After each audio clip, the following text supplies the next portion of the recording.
I'm so happy to be able to welcome Kirsten Welles to our conversation this morning on the Optimist Heart. If you're here for the first time, I'm so glad that you found your way here. It's our little bubble of feeling good on a Sunday morning for those of us in Australia, and Saturday afternoon or evening in the Americas. The Europeans, I think, are asleep right now. But the bubble is that it's a space where we invite all of you, and I always invite someone I really admire, someone I am inspired by, because the idea is that between us all showing up and being present in this space, whatever it is that needs to be born, emerge, be heard, be created, happens by the very nature of us just showing up. We never come with a plan. We're not doing any presentations.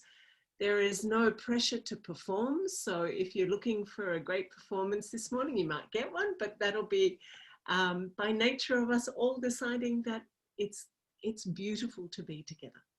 So my very, very warm welcome to you, Kirsten.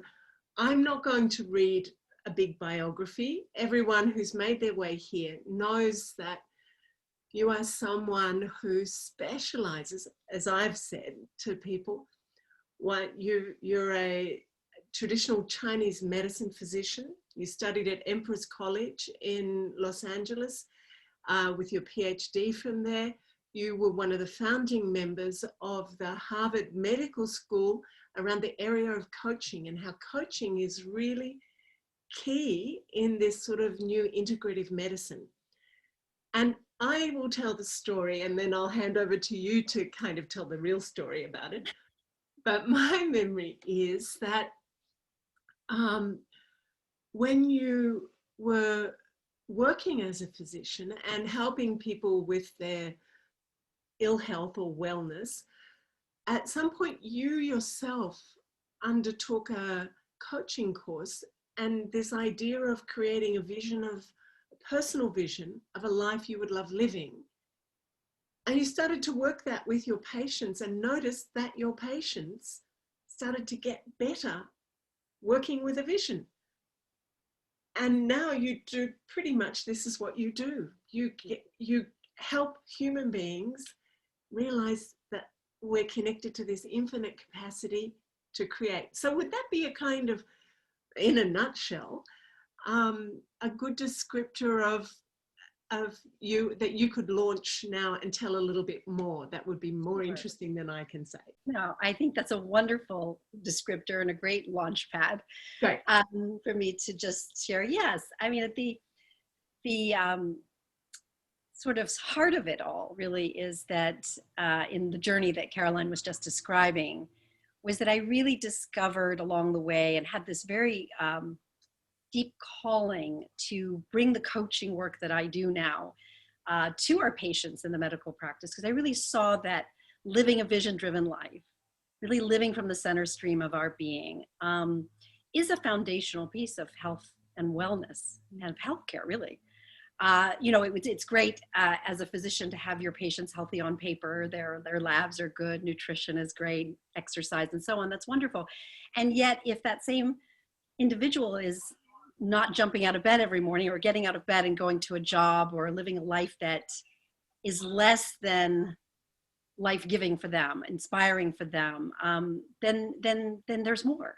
There's more to have this holistic part of our journey supported. So that's really kind of what led me to study the work that I now teach exclusively, but first to bring it to our patients in the medical practice. And it just, interestingly enough, I thought, well, this will be great for some of our patients and as an adjunct, and very quickly it just took off, and it just became, all of the patients wanted this as part of their and as an integrated medical practice as part of their healthcare. And so that was 11 years ago that I was launching that work. And now, yes, I am working with individuals. Really, I would say in a nutshell, it's helping individuals to understand who we are as a spectrum of energy and a spectrum of beingness.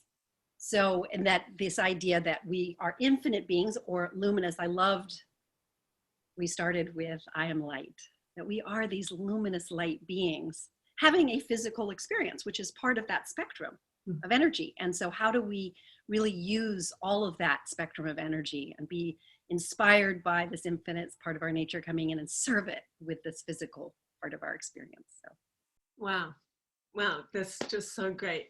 And I'm so glad that you launched straight into the whole idea of us being this spectrum of energy, because I'd love to sort of move to that a little bit now. Can you explain a little more of that? Because I've come to, in my life of, my own kind of experiments and spiritual explorations, that the whole game is about understanding ourselves and our world as energy and this spectrum, and not a guy who's here. Victor was mentioning him. He put a poem on LinkedIn during the week by Khalil Gibran, and it says, you will discuss, it's about speak to us of sorrow, and he said, sorrow is nothing more than your joy unmasked. And basically that, there are these polarities, and when you reject one, you can't live the fullness of life. So maybe you can share a little bit about this for us. Yeah, well, I think that is a great point in that, and a great part of this human journey is understanding that we have this spectrum. We have this inside our human journey, and time and space it's about duality and polarities, and really feeling the fullness, I believe, of those polarities, and the human emotion as an example, the joy, the sorrow, the happiness, and so on. And really the richness of that, and that delicious experience of what it is to be in a human journey and human birth. At the same time, we know that there is a part of us that is infinite in its nature. It has no beginning or end to it. And it is having a momentary time and space experience in what we would call this human birth. So we have this experience of feeling that we're these individuated forms of this one thing happening, energy. Mm-hmm. And so I'm expressing right now as Kirsten, and you as Caroline, and Victor, and everyone here, that we're all together today. There are these experiences that we're having as individuated expressions of this energy. And yet, at the same time, we are one thing happening. Everything is connected. Now, the good news I always say about what's happening right now in our human evolution is that there's so much of the sciences and the evidence-based, if you will, that is now absolutely matching up with what the mystics have known and spoken about through the millennia. I mean, it's now the rivers are converging, which is a wonderful thing. So it's things that might have seemed sort of woo-woo, not that long ago. We now have, evidence-based and studied examples of how it works energetically. Yeah, it's so wonderful, isn't it? When you see that, again, this thing of polarities, and we can look at that and we can see in the world that there's a lot of divisiveness and people really attaching to a certain belief system and rejecting another, and kind of shaming or casting off other lifestyles, other beliefs, and in doing that we create incredibly sorrowful, damaging, and painful experiences.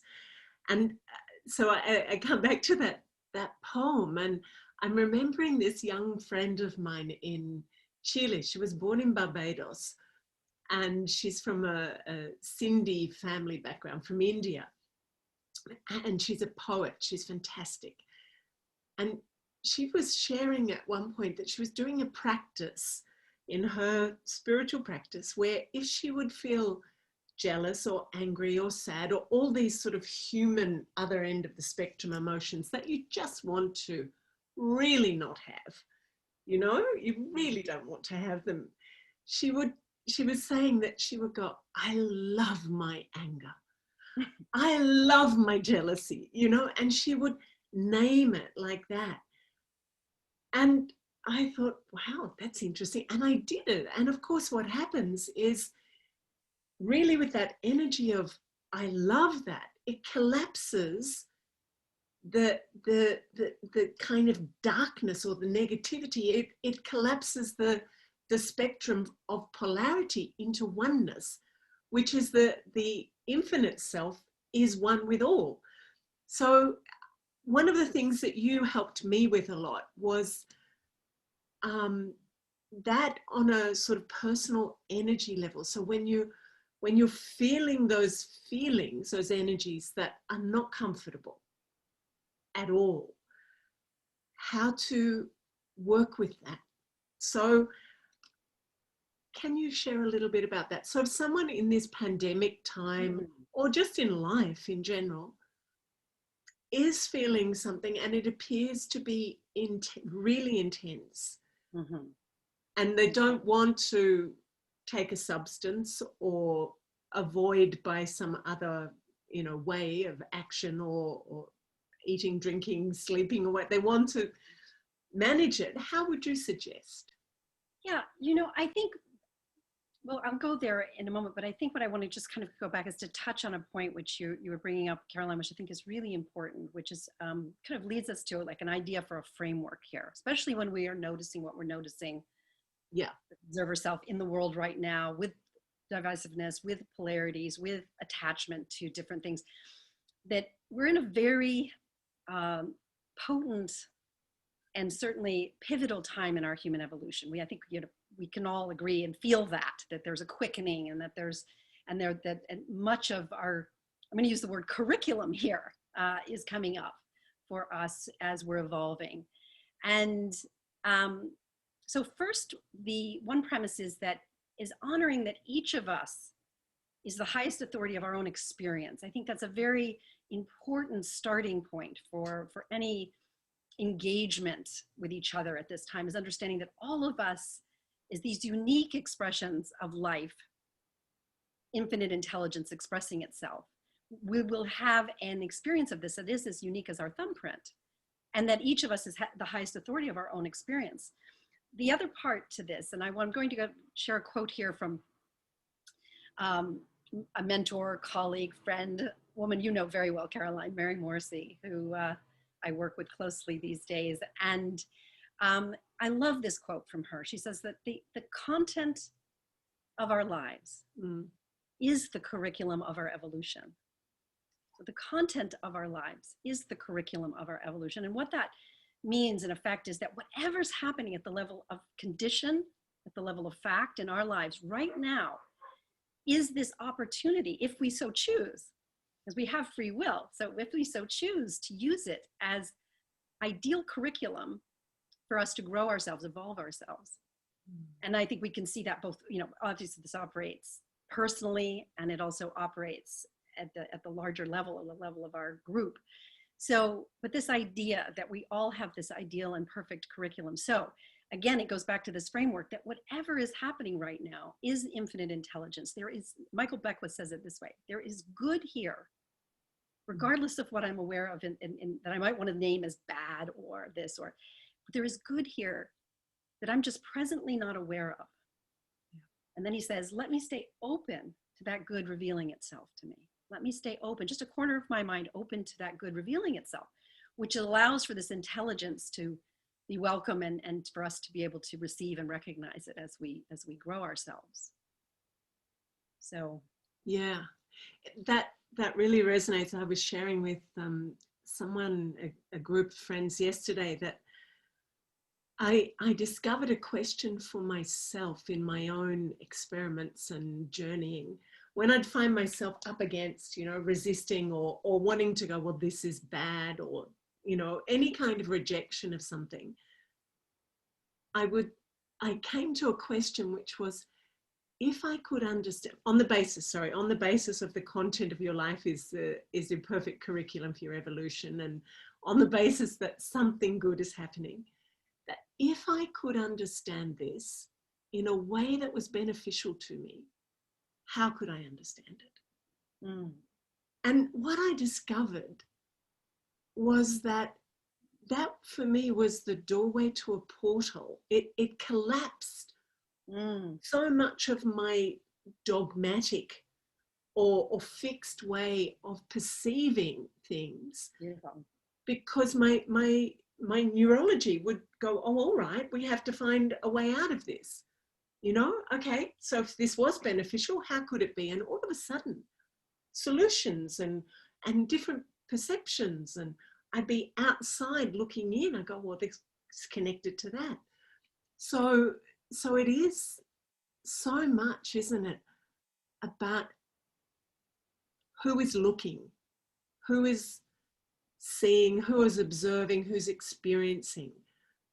And so this whole spectrum self, what are some of your practices then, Kirsten, so that you become you remain and come back to this sort of agile being on the spectrum, which is a moment-to-moment practice.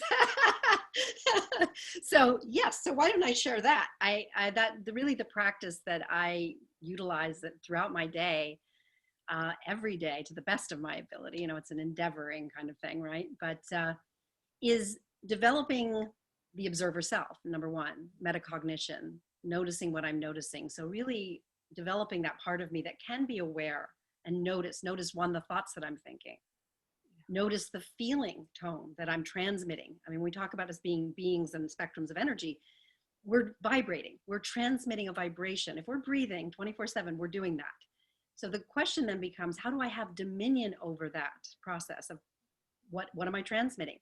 So noticing what I'm noticing allows me to notice the thoughts I'm thinking. Because ultimately the vibration is coming from first the thoughts I'm thinking, or even those are conscious or unconscious thoughts, right? And then that creates a physiologic response through my nervous system, which will be a transmission. That's what we label a feeling. It feels expansive. It feels contractive. I feel frightened. I feel this. I feel all of that is simply a label on what's happening with my physiology ultimately. So if I can, and this is what the practice that I do, if I can observe it while it's happening, and then if I notice what I'm noticing and I notice, hey, I am not feeling expansive here. I'm not feeling as though I'm living from my vision as the woman, fill in the blank here. I can pause myself. Now, the next step is very important that I do. And the next step has to do with really working with the nervous system, which is I change my breathing. Because generally speaking, if I notice what I'm noticing and I'm feeling a contractive feeling tone, or fear or doubt or worry, anxiety, anything that falls under that umbrella, that's coming from the sympathetic part of my nervous system, autonomic nervous system, fight or flight or freeze. It's really what drives us conditionally. So then I change my breathing, inhaling slowly through my nose, just a comfortable inhalation. And then exhaling slowly through my mouth, like I'm exhaling through a straw. So it's a very kind of slow and pointed exhale, but doing that a couple of times at my own pace. And in that, as I'm doing that, I'm moving from sympathetic fight or flight or freeze part of my nervous system over to parasympathetic, which is also known as rest, digest, and create. And I'll be asking myself the question in that moment, what would I love to create in this moment? Because this is where we create, is moment to moment. It's this present moment opportunity always. And it could be a quality. It could be something I'd love to create, calm confidence in this moment, or peace or calm. And as soon as I start to think those thoughts of calm confidence qualities, that my physiology will respond and my vibration changes. And to your point, Caroline, you started to have a different idea about what this was, and suddenly different ideas were available to you. And suddenly it became, oh, this is something generative. This is, so that's the step-by-step process that I use. And the good news about the process that I just shared is that there's a fluency that will come as I've noticed over time, and with the individuals that I work with, the fluency comes as we practice that, so that it's very natural. It almost becomes reflexive over time when I'm doing it enough. And it's just an awareness practice, but it also works with the physiology to override that tendency to be sympathetically dominant, sort of in that condition-driven mode of my nervous system. Mm. Yeah, so that's interesting. Thank you for that. That was super clear. And that's a distinction, isn't it? A condition-driven life or a vision-driven life. Yes. Because there's any number of conditions that are constantly present to filter and say, well, life is like this. The government is like, well, you could go down that track easily. Well, we can all go down that track. But, you know, so, and I remember reading Wallace Wattles, and he said the hardest thing for human beings is to live the truth of this vision, this longing, whilst being confronted by the conditions which are the sort of legacy of our story to this point. So one thing you just said before, what would I love? And I think that was key for me in understanding what words that I use. What would I love right now? What would I love for my life? Rather than what do I want? And that, just even things like that make a difference. So can you expand on your sort of experiencing of that? Sure. And I think you raise a really important point here, which is this isn't in denial of the facts. I want to be very clear about this. This isn't some sort of Pollyanna-ish spiritual bypass to condition and fact. You know, facts are facts. Conditions are conditions. However, we can understand that the facts are there and the conditions are there, but we don't necessarily need to make agreement with the facts. Okay. What do I mean by that? I mean, making an energetic agreement with the facts, which means that facts inherently are neutral until we put a perception or a meaning, you know, what this is going to mean for me on the fact. So this is where coming from a vision and really determining for myself, and this what would I love question is such an important one. I use the word love here in that this idea that again, we're talking about vibration. Love is a very expansive vibration. We think about what is really our true nature. Where do we really come from? This infinite intelligence is this unconditional love.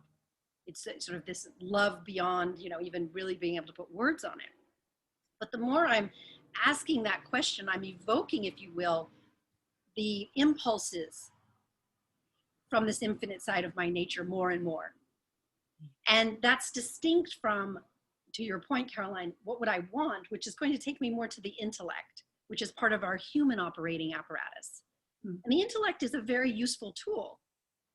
It's just not an appropriate tool when we're visioning, and it's not an appropriate tool to access this infinite side of our nature. It's really much more working with the conditioned part of our experience in human nature. So not in denial of facts, but not making agreement with the potential energy of a fact. Just independently making a decision for, all right, these are the facts, and given these are the facts, what would I love, and how would I love to show up? One of the priming statements, another tool I'll share here that I use often, is a priming statement, when the priming statement helps the energy, our energy, to organize itself in alignment with whatever that statement is. So it could also be an affirmation. But I use this statement: I'm bringing my very best to this moment. I'm bringing my very best to this moment. Now, best is code for me. It's code for the infinite side of my nature. So when I use that word, I'm really priming, and I'm bringing the infinite side of my nature present. So if I'm feeling resistance, or I'm feeling any kind of, that is part of this human, I will calibrate my energy. I'll change my breathing as I described, and then I'll prime myself. I'm bringing my very best to this moment. And sometimes it's like pumping a well. You know, I'm pumping, I have to repeat it over and over, but about the third or fourth pump, I can feel this. I feel like, Now, words are subjective. So the word best might not be your word. I mean, I had a client once who shared with me, I shared the statement with her. She said, well, that's just not going to work for me. It reminds me of my third grade teacher, and I didn't like her. So, it's like, okay, fine. So again, words are subjective. We want to find words that we resonate with, that have that vibrational resonance with. But that's an example of one way that I can calibrate my energy in the moment, in the midst of fact and condition, and allow for this infinite side of my nature to be present. Yeah. Okay, I can jump on, but I want to let that sit for a little bit in the space, because I think this is key, especially in this moment that we're in the transition, such a transition year, which we can either surrender to the conditions and give it some meaning around victim. I would say the majority of the 60 people who are here this morning are not doing that. Even if we do it from time to time, right? We go, oh, we fall down, but there's something inherent in us that understands that we've been given this year collectively as a kind of gift, given or co-created. I remember there's a fantastic evolutionary biologist I facilitated in Japan a number of years ago, a science conference that was basically about how science has excluded the whole notion of this infinite intelligence and consciousness, and is the poorer for it, and had become a dogmatic religion rather than a journey of exploration. Anyway, Elizabeth Sartorius is this evolutionary biologist, and she was saying at a conference that we were both speaking at in Miami in 2009, which was the global financial crisis at that point, just had happened. And she said to everyone, it was for coaches, and there were about 300 coaches there. And she said, all of you are kind of in this concern and worry at the moment about what's going to happen. She said, but you guys have been part of co-creating exactly what is happening. Don't think it's happening to you. It's happening because of you. You've all said we want a different future. And by the nature of saying we want it to be different, then the systems are breaking down. But don't think it's happening to you. You co-created it. We're all co-creating this. Right. So how do you do that at a personal level? And when we look around at a collective level of systems that are breaking down while other ones are being born or reborn that are more aligned with this infinite nature. That wasn't really a question in there. You can just respond. No, I love that piece of the conversation, though. It's very important. This is not happening to us. It is happening with us. With us. And by means of us. Absolutely.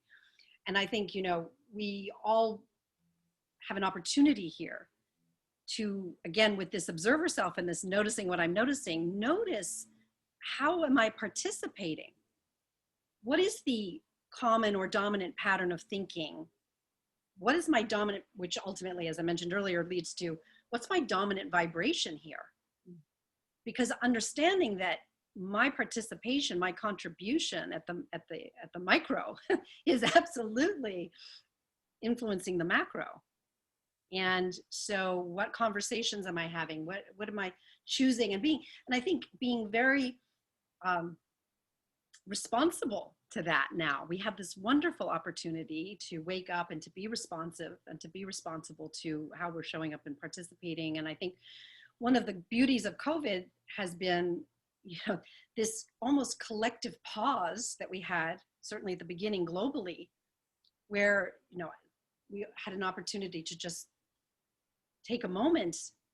And what I love about COVID is it wasn't something induced by man, it wasn't it wasn't a war. It was a natural phenomena. And this part of our opportunity for being on our evolutionary edge and recalibrating our energy. Now, for sure, all growth involves, there's a dynamic tension to growth in everything, all life form. You can see it. Part of it wants to move forward, and part of it is arguing for homeostasis. That's how life works, the energy of it. Talk about polarity, right? So that is happening, and it is part of the process. But I think the beautiful thing about being in a human journey at this time, birth at this time, is to know that, again, because I have dominion over my awareness, the thoughts that I'm thinking, are generative. They're part of this creative process. I had the thought the other day, and then I'll just pause here, but I had this sort of thought came over me. I thought, what if everyone at this moment, we talk about the collective pause with COVID, so we know it's possible to stop right where in our tracks. What if everyone just stopped right where they were right now and tuned to the infinite side of their nature, to this amazing, beautiful life force that is us on planet Earth, and whatever ways we connect with that, and just we tune to that. What if every one of us did that right now? What sort of paradigmatic shift would immediately occur? I just had that thought, and I just sort of sat in with that thought for a while, and wow, it would be a difference immediately, instantly, Yeah, absolutely. Even as you were saying it, I just went there and I went, oh, and I could feel others in this space as well, just going there. I was like, oh. Because I really think that ultimately, when I do the work that I do in the world, it's always about this working with the spectrum of energy that we are, and how do we facilitate having, the engagement of our infinite side of our nature, that we allow for that in such a way that we're serving it with the physical part of our expression, the human part of our expression, but we're inspired and we're listening and we're led and directed by this infinite side of our nature. And for me, that's always ultimately, bringing more, I'll use the word heaven here, but it's like, how do I bring more heaven to earth? Yeah. And so in the side of that question, that would be, how do we bring more heaven to earth? How do we express that? How do we serve that? So that was the sort of the inquiry. Yeah. So I think we're, same tribe, because for me, that's the whole game of life, is that it's up to me in each moment, and up to us in every moment, and we can co-create heaven on earth. Hell is just a state of being, and heaven is a state of being. But it brings me to this idea that consciousness moves molecules. And I explain that when I'm teaching it, that I remember in my 20s, when I was not conscious and I was really feeling very lost in the world, and but partying, but lost underneath it. So, and if I look back and I think I wasn't in my highest spectrum of frequency, where I lived was pretty not that orderly, I would say. The washing up of the dishes didn't get done that often. There was not a kind of resonance with order and beauty, and like the pristineness of when you start to feel like self-care and those higher vibrations. So at a very basic level, when you feel depressed, you don't make your bed, you don't clean up that much, or you're a control freak or whatever, and you become obsessive. But consciousness moves molecules. So I think there's something in this dance that you're talking about, in terms of how do we stay there more and bring heaven more. I have a question which is in that, which is, and it's sort of almost you answered before, but I'd like to track back to it, because we've had a lot of living with, having a personal vision, having goals. But my experience has been, Kirsten, that I have to be careful who is saying I want what. So I can create anything, right?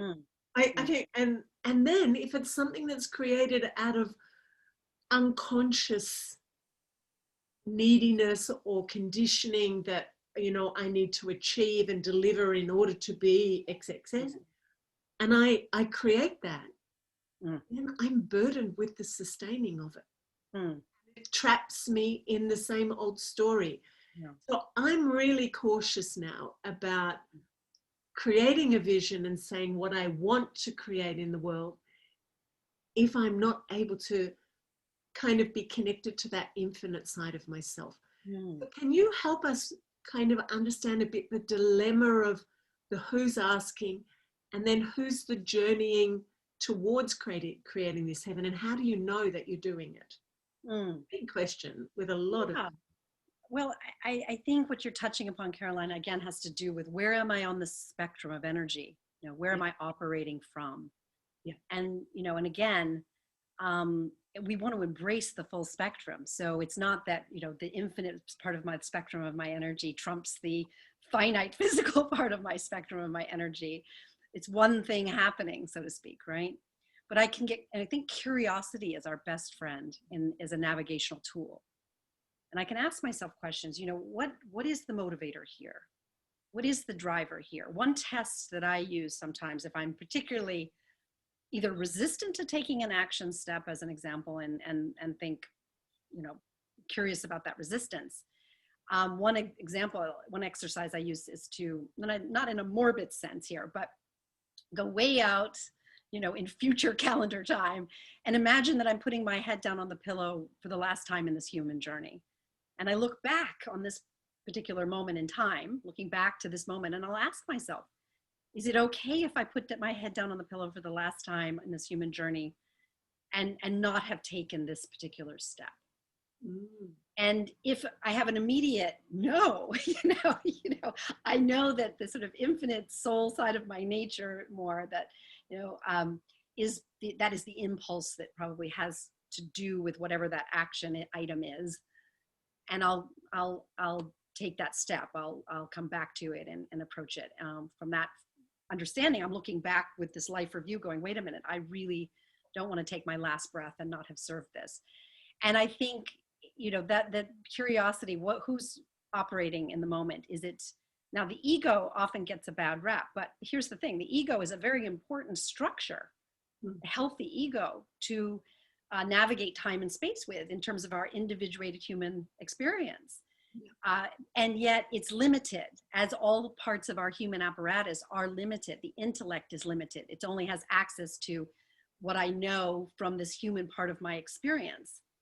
The ego structure is limited as well. So if it's the ego that's driving the machine, so to speak, and wants the kudos and has the attachment, that's where I'll notice fatigue.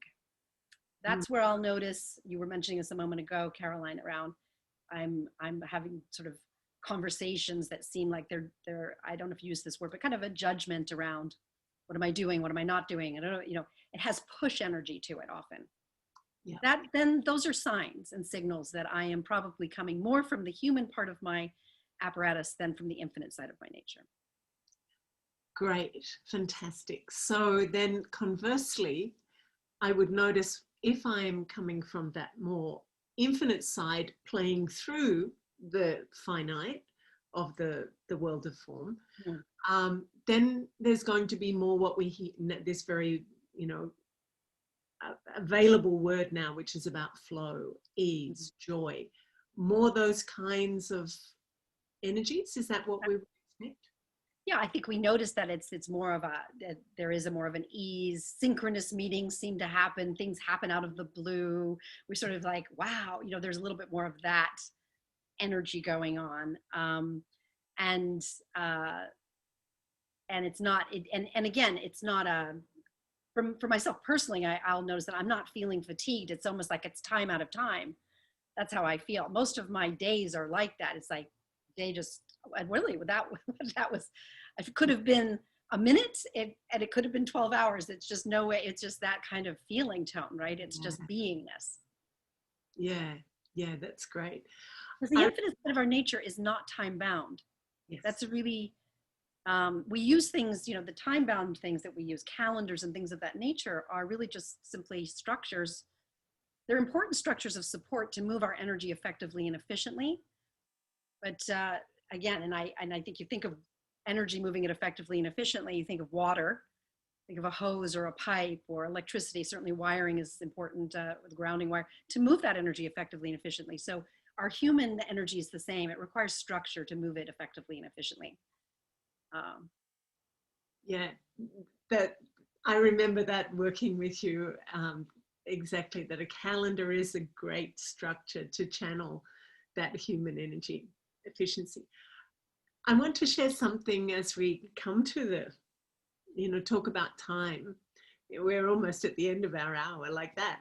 But I want to share something when I was working with you, because I've done lots and lots of study, but not just study, practice. I'm a laboratory rat in a sense, or a technician. I like to take an idea and then turn it around and work it, and knowing that the observer has an influence on the outcome. So then I go for the meta observer of the observer. I mean, it's messy in here. So many years of that. And I knew I was needing some companionship, and I wasn't able to get the companionship I felt I needed from my senior teachers in my community, and then I met you in some of the work I was doing with Mary. But I was so happy to be able to have your company through a period of time that was, for me, a major transition, and there was so much complexity around it at the time for me, and about this sort of releasing of, I've thought of it recently about the second, the second phase of a rocket taking off.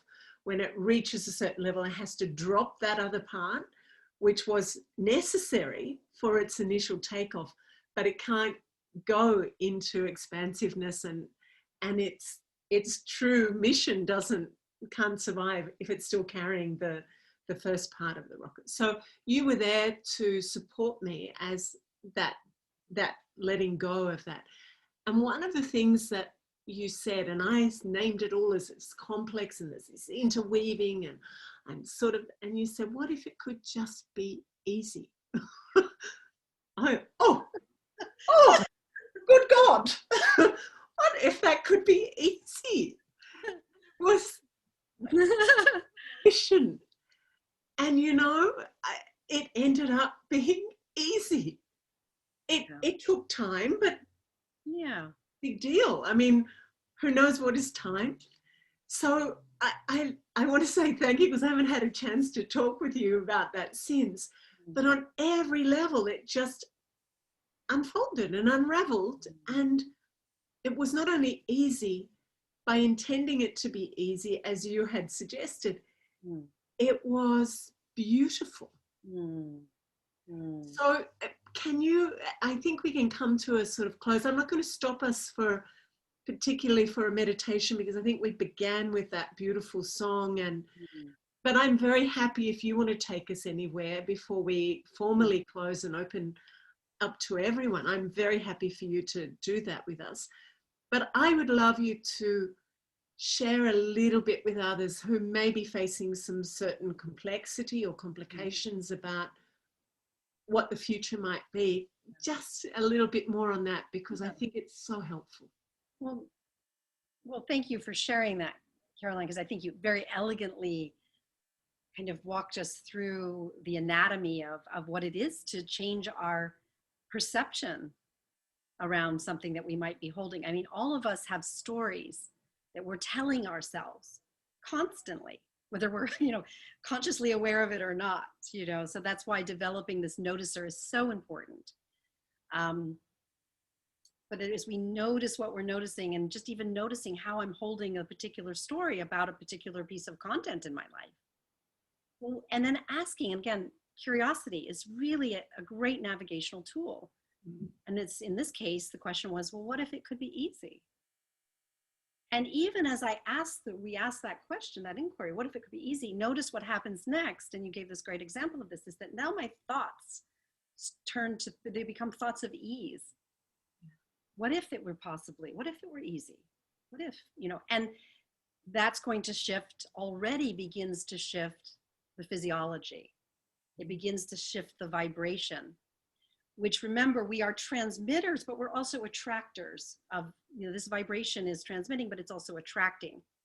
So again, in this dance, energetically speaking, that as I calibrate or adjust my energy to a different feeling tone expression, in this case, ease, all of the reflective patterns begin to orchestrate and organize themselves in a reflective way that reflects that ease. The word that came to mind as you were sharing that was, it had a great element of grace to it. There was just this grace unfolding. And that came about because you changed your thinking. You changed the story that you were telling yourself by being willing to ask a question and be curious. Well, what if it could be easy? And so on. And I think that, so I would just say for all of us that be curious about the stories we are telling ourselves. And if the stories that we're telling ourselves are not in alignment with what we would love, not in alignment with the journey or the way that we would love to, doesn't feel life-giving to me as a question. Is it life-giving? And if it's not, then we have an opportunity to repattern and recalibrate that, the thoughts around that, the energy therefore around that, and begin to have ideas that will come in at a different frequency that will support repatterning, will support the experience that we would love to have. Yeah. In this case, an experience of ease. Yeah. Beautiful.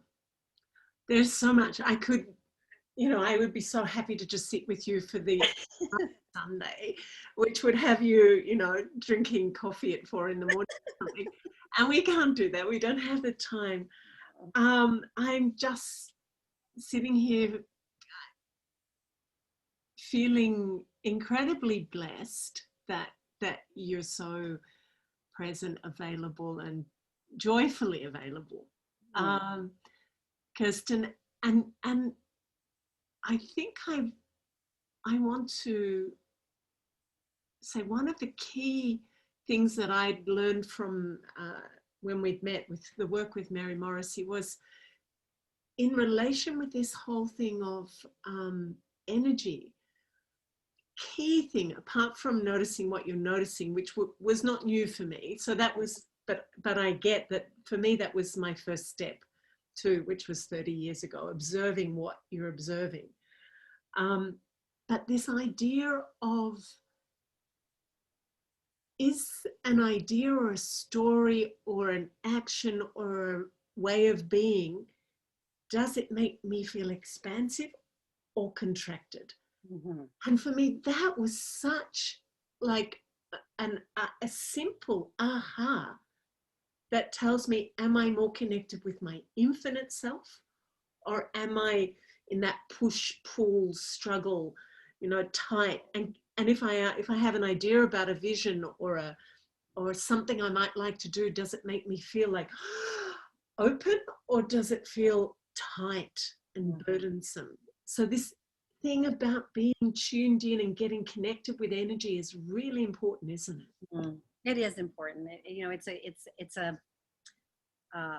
Again, it can be very simple. Just noticing, is it expansive or is it contracted? Is it life-giving or is it condition-driven? Yeah. And if it's condition-driven, that's okay. But then the question becomes, how do I support myself to have this be more life-giving? And when I start to get into an inquiry with that, changing my breathing, asking what would I love to create in this moment, that will take us somewhere every time. And that infinite side of our nature, it's, again, it's interesting when I think that the breath, we can't take one breath on our own. It's this infinite life energy that is expressing through each and every one of us through the breath. And so knowing that and going to my breath and accessing the infinite through my breath in any given moment. I want to say, if I may, I know we have time here and I think you do something with the group, so I want to acknowledge that. But I do want to say, I really want to thank you, Caroline, and you, Victor, also and everyone who's here today. These points of light right now are so very, very important at this time of our evolution, that we consciously are coming together. And in this collaborative, it's each and every one of us here today, with our awareness and with our open optimist heart, that is creating, it's a contribution, very, very valuable, important contribution. Again, the question we spoke about earlier, how am I showing up? And for us to show up together today in this way, I'm just very, very grateful to be a part of this. Very grateful to have been invited and to have participated. Kirsten, thank you so much. And I'm sort of also looking at the clock, but only because I don't really need to. You mentioned about being grateful, and I know that gratitude is a really key attitude, isn't it, for the work that you do, and this whole sense of keeping moving towards what it is that you would love to be creating. Is it? Absolutely. Yeah. Absolutely. And gratitude is a vibration, which, when we measure vibration, the gratitude is one of the things in the spectrum that's we call it, it's a field of abundance. It's a field. Gratitude is a field. It's an energetic spectrum. But again, this is just coming in the moment, so I'll share it. But it just, again, you would ask about tools and things that we can do. And I was thinking about this tool the other day, is that particularly if we're in a moment of condition in our human experience where it's rigorous. And I like the word rigor, particularly because compared to hard, rigor does not deny the challenge of a moment in our human journey, and yet somehow for me, and again, words are subjective, rigor also includes a vitality. There's a vitality of growth. So the rigor of these moments is to be in gratitude. And I just noticed, I just made gratitude a meditation for the day. Grateful that I could pick up my coffee cup, grateful there was coffee in it, grateful for that, and so on and so forth. And just every step that I was taking, and sort of within 20 minutes, my whole energy field was just expanded in this just total field of gratitude and abundance. So yeah, I see everyone popping in here. Yay. Yeah. And so in this idea, there's something I want to just pick up before we close, Kirsten. Sure. This idea of, what would be the kind of life, like a heaven on earth, what would be the kind of life I would love to create? And I create it in the detail of the moment of now. So right. It's a vision which moves me towards, I've got a kind of orientation, and that can shift on the way a little. But it's in each moment, isn't it, that I'm orientating, I'm moving my energy, I'm creating. I love that quote that Mary uses from Thoreau about moving confidently. Do you want to, maybe we can close with you sharing about that? Yeah. Well, to your point, that there's two things happening here. One is this idea of a vision that I'm living into. But at the same time, importantly, because creation happens from the energy that I'm in. So this nuanced moment-to-moment awareness of, and that's why checking in is and calibrating is so important as I'm navigating. We can say the vision is we talked about structure, moving energy effectively and efficiently. It's a structure that will move this energy of my vision into shape and form. But again, I'm moment to moment and doing my best, endeavoring, as Thoreau would say, to live the life I've imagined. And as I advance confidently in the direction of my dream, that's where all manner of things will begin to order themselves accordingly. So that's, and I'm paraphrasing his quote there, but that's really what you're speaking to there. So it's noticing what I'm noticing, calibrating and adjusting my energy so that it does feel life-giving and expansive and in harmony with my vision. And then taking the steps, the action is so important to serve that. And then reflectively, that's what takes the shape and form of our lives. Look at your gorgeous face. Thank you so much, Kirsten. It's just been delicious to be here with you in this way. I know that we have a couple of questions. I think maybe Rod, your question has been answered in the conversation.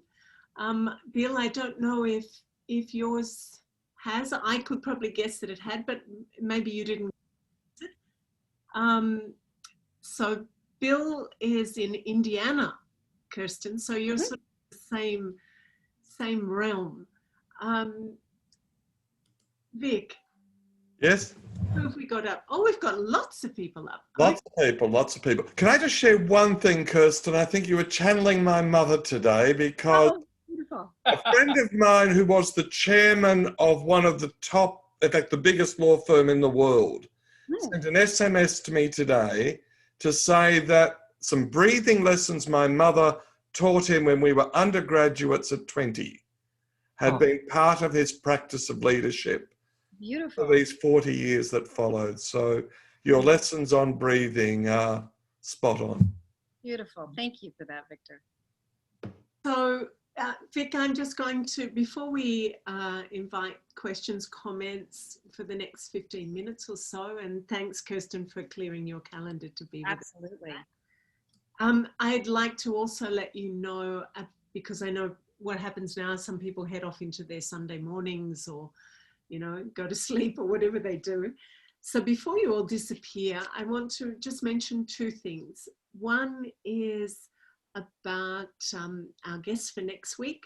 And the other is for those of you who like to have availability anyway, or access to some supportive, you know, guided thoughts or meditative experiences.